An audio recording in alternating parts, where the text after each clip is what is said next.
Before we go into the topic of this video, you should know that you can get access to hundreds of course videos and ebooks and tutorials and the like on portraitartacademy.com. I like that website. Me too. The link is below the video. Me 3 on portraitartacademy.com. You'll learn more about drawing portraits, drawing in perspective, shading, composition, contrast, things like that. Much, much, much more. 3 times is too many. Stop exaggerating. So now we're going to talk about direction of the light. Where is the light coming from and what does it do?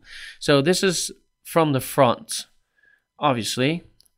And this is from the bottom, so the light hits the bottom and it always makes people look a little creepy. You know when you hold a flashlight under your chin and it always makes you look a little creepy, right? You've done that when you went camping or on some night game with friends or something. Anyway, yeah, so this is from the bottom and so it highlights the chin and the nose and some other things. And here, this is usually what we see. You know, we usually see a big shadow underneath the chin in the neck area. But yeah, it can come from a different source. And same thing over this. This is from the back. This is backlight. Also kind of from the middle.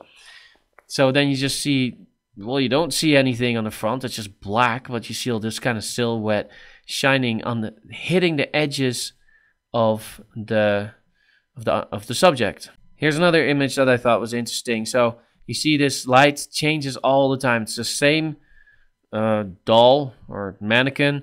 And here the light hits more from the front, but still a little bit from the right. See, because that's when the shadow is on the left. Here, definitely from the side. You can't even see a shadow behind her. There's a shadow here, which means it hits it more from the side. This really from the side, but more a little bit on the back. So you see the shadow here. This is definitely from the back. You see this just line around her where the light hits. This is from the front, but also kind of from the side. And then this is from the front and the bottom. And here's another example of that. You have all these different angles that the light comes from. This is just a front light where you can see the shadow under her chin and the neck area. But here it comes a bit more from the side. So the shadow goes diagonal. And I'll zoom in a little bit on these things. So yeah, here's a diagonal shadow here also, but you can see that there's more of a shadow. So the light goes even more behind her. The nose area here is also in a shadow. And here, same thing, but it goes even more around her. It's just basically like this light just goes around her more and more. And then here, it's almost all the way at the back. Here it comes back, but it's just the same, but the opposite direction from the side. Then here, a bit more from behind. Here, definitely from the side. And then here, you can see that it doesn't hit that much. It's really behind her, most of it. And this is, here the light is completely behind her. Here's another image. This is a drawing from an artist. And you can see that the light hits him at the top right. And that this whole area is in the shadow. Also the nose. So it definitely comes from the top. Kind of, and more so from the front. Another interesting drawing, very good job on the details. You can see also that the light hits her from the side. It comes from this direction, and that's where the highlights are. The shadows are all over here. This one's interesting too. It doesn't have as many shadows, but I thought it was just interesting because there are these shadows over here and over here.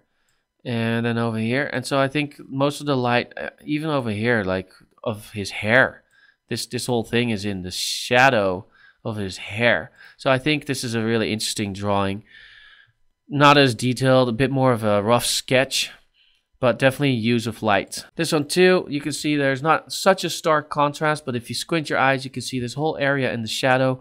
Most of it comes from the front. This shadow is not as strong. But it's definitely a good drawing, and they still made use of some light and then put some shadow over here behind her to make the hair stand out more. And then also I thought this painting was just beautiful, how she looks out the window. This whole area is lit up, her face and her front, and then the rest is just, you know, there's more light over here coming from the window. So very interesting painting, very beautiful. Made use of light very well. And then I just wanted to emphasize how backlight can be really nice too, even though extreme backlight has more of a silhouette. You can't see much except for this little silver lining, but you can see that the backlight in this is really nice, and that it creates this white or yellowish line around it. It's beautiful. Same thing over here. It's all probably been photoshopped a bit to emphasize that even more, but because of the window light, the whole side of this cat and of this girl, they're just lit up, and it just makes beautiful images and paintings and photographs, and it just makes it look really good. Okay, then here again, a very extreme example, just all these white highlights. This is obviously backlight of a sunset. The silhouette is there. You can't see anything on the front because it's just not lit up. And you can see the same thing in here. There's just all black silhouettes. But yeah, you can see it makes really nice paintings and images. Backlight can be really good. See, this tree is the silhouette, and then the backlight is right behind it. Makes it beautiful. Here's another photograph of a girl who is obviously touched by the light, and just all these white highlights around it just makes it very classy, and just as if they touched it up really well in Photoshop. Maybe they lit it up, maybe they went over that, but yeah, it makes it really nice. Backlight can be really nice. And that's my point. So I hope you learned more about the direction of light and how that affects the atmosphere and, you know, the beauty and the contrast and the composition of everything. How you can use that in portraits as well as in other paintings and drawings. Let's move on to the next lesson.